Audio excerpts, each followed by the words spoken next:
Humankind's Battuta update is just around the corner, and as you can see, Amplitude have revealed some details. So with the spicy Mycenaean militarist gameplay in the background and these upcoming changes, let's discuss. But firstly, a quick word from our sponsor, you, the 23,800 subscribers who have joined our channel. Thank you so much for subscribing. We are beelining towards 25,000 by the Humankind 1-year anniversary next month. So please do join us, and thank you to the channel members who have supported us so far.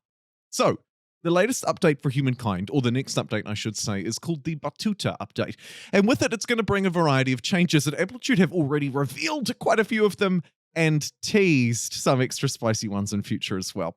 Let's start with the player names. Now, this was announced or released around a week ago, and you can sort of read a little bit about the detail here if you want to get into it.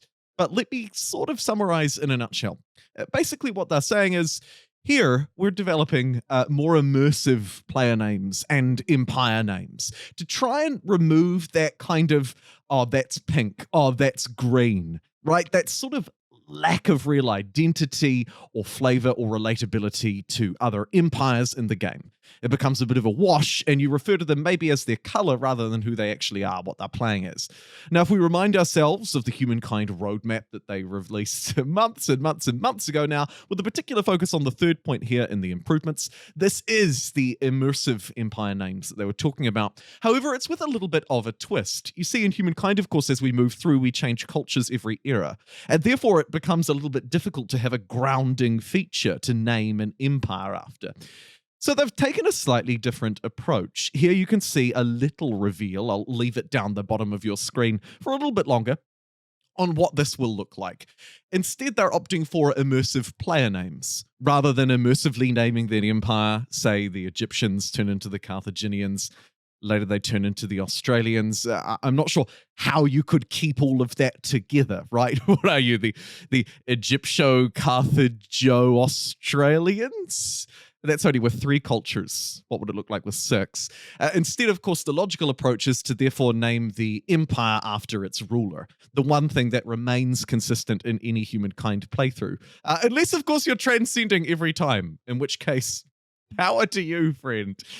This looks like a really exciting change. I'm looking forward to it for 2 reasons. Firstly, it brings a little bit more personality and flair to the customizable personas in Humankind, one thing that sets this game apart from other 4X historical strategy games. But secondly, and more importantly, I hope that this will deliver on the sort of design thesis behind it.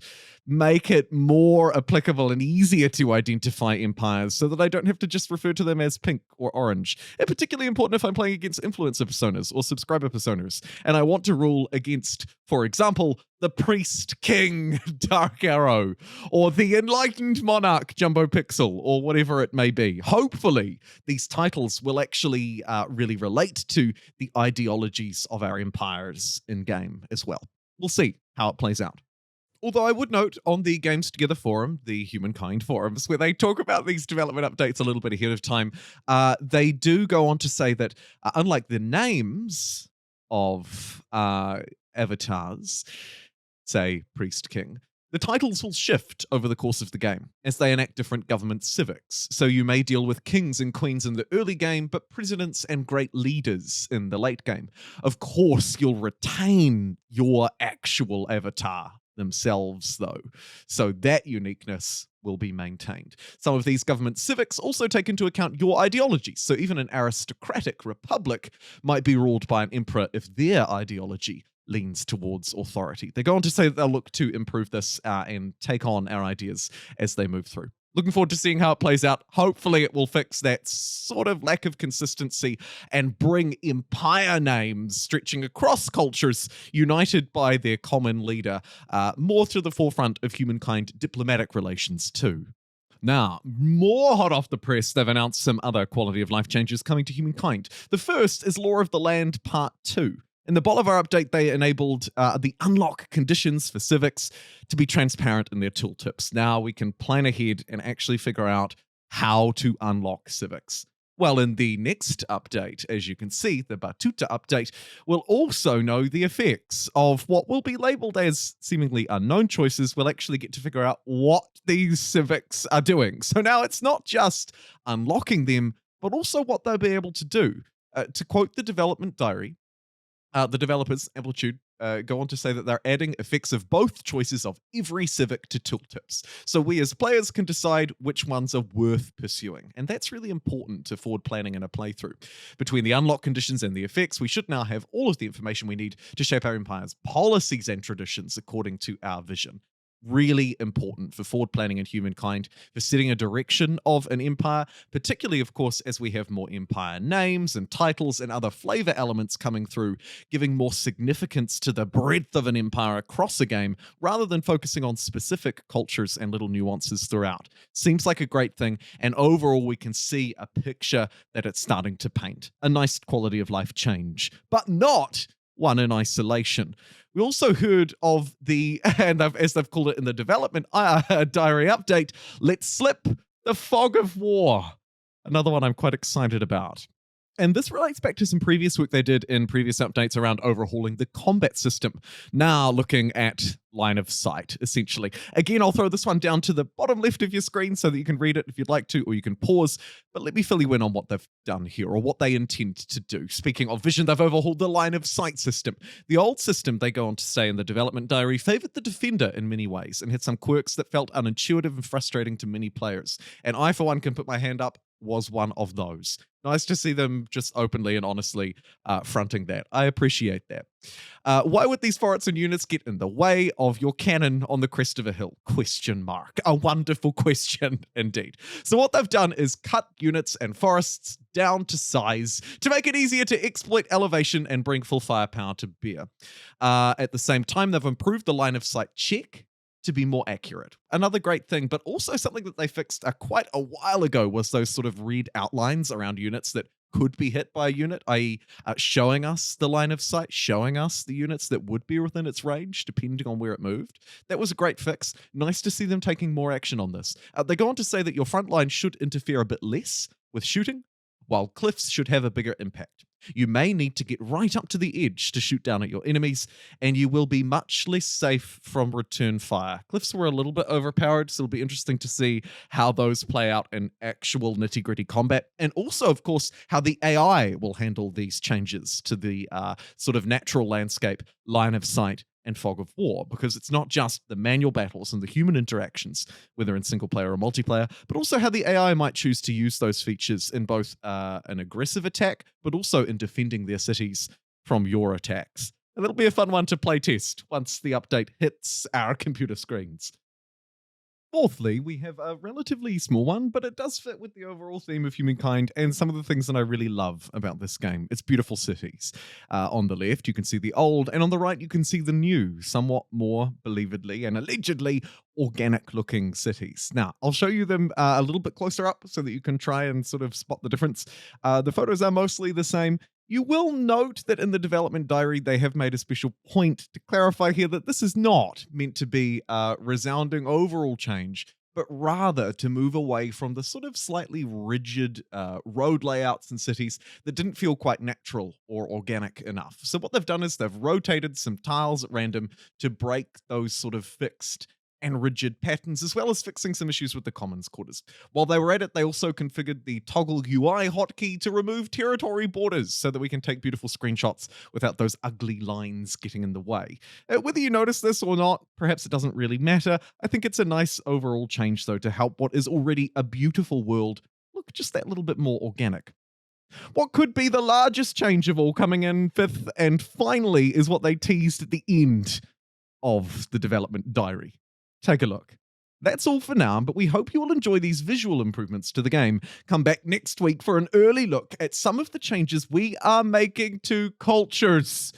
We think they'll offer some exciting new opportunities. I dare say they could well be right. This is probably the most profound, potentially, change of all, depending on how far Amplitude go, how many cultures they decide to tackle, and how they choose to approach them. Because, of course, there are many ways that they could do it. And I'm no game developer, so again, speaking slightly out of turn here, they could choose to lift cultures up by buffing them, push some down by nerfing them. We've seen their approach already in some previous updates to looking at cultural affinities, another thing on their sort of overall roadmap, but also to balancing specific cultures, changing things. We've also seen over the last few months some really significant updates come to Humankind. Some that come to mind off the top of my head are the changes to combat, how units were overhauled, how fighting was overhauled, but also those changes to those cultural affinities. Don't forget the builder ability, the scientist ability, significantly nerfed, while others have seen a significant buff and have made me really want to use them and sometimes prioritize using them over others. Ones that I wouldn't have even thought would be at the top of my priority list or even near it, like the aesthete cultures or the merchant cultures, now really at the top of my priority list sometimes. But with that, of course, it's changed the overall balance of the meta. Certain cultures that have potentially been fiddled with before, like the French, now feel to me as a player slightly underpowered. So it'll be interesting to see how Amplitude are approaching now, not just potentially fixing any historical sort of mistakes or balancing mishaps, misdemeanors that might need to be fixed now that the game has changed over the last year, but also, of course, moving forward and thinking, how do we want to change these cultures overall? With new ones being added formally into the game through the cultures of Africa, cultures of Latin America, and if that's anything to go by, I'm sure more cultures in future, as well as, of course, overall changes to the game, not just through these balance updates, through patch updates, but through what many players expect to be a future filled with other expansions and updates and DLC to come. I think that they are choosing to tackle the cultures, and that they're choosing to tackle them now, though, is a really interesting thing coming to Humankind. And I would be interested if you'd like to share down in the comments below any cultures in particular that you think could do with a look in, could do with a nerf or a buff, how you might change them. As I've already mentioned, I think that the French maybe need a slight look in, although their research, their ability to research, I should say, forward into future eras is particularly powerful for them where they're placed in that industrial era. They could potentially use a look now that the scientist affinity has changed.